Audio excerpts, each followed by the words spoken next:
ఎవరికైనా ఏదైనా శుభం కలిగితే ఆ శుభానికి కారణం ఎవరు అంటే శంకరుడే. నేను చెప్పట్లేదు ఈ మాట, శాస్త్రములు చెప్పే. శుభములన్నీ కుప్పలు తెప్పలుగా ఆయన పాదముల దగ్గర పడి ఉంటాయిట. ఆయన అనుగ్రహించాడు అనుకోండి, ఓసారి ఇలా అంటాడు అంటే అది ఎగిరి వెళ్ళి ఇంటికి తోరణంగా పట్టుకుంటాడు. అందుకే ఒక గడుసు కవి ఒక మాట అన్నాడు, నేను ఓ పువ్వు పట్టుకొచ్చి మీ పాదాల మీద వేశాను అనుకోండి, నేను వేసినది ఇది పువ్వు, మీ పాదముల మీద ఉన్నది ఇది పువ్వు.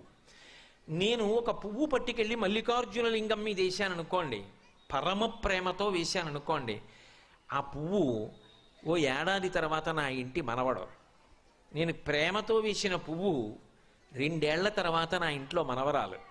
నేను ప్రేమతో వేసిన పువ్వు నేను కట్టుకునే ఒక ఇల్లు. నేను వేసిన పువ్వు నాలో కలిగేటటువంటి భక్తి.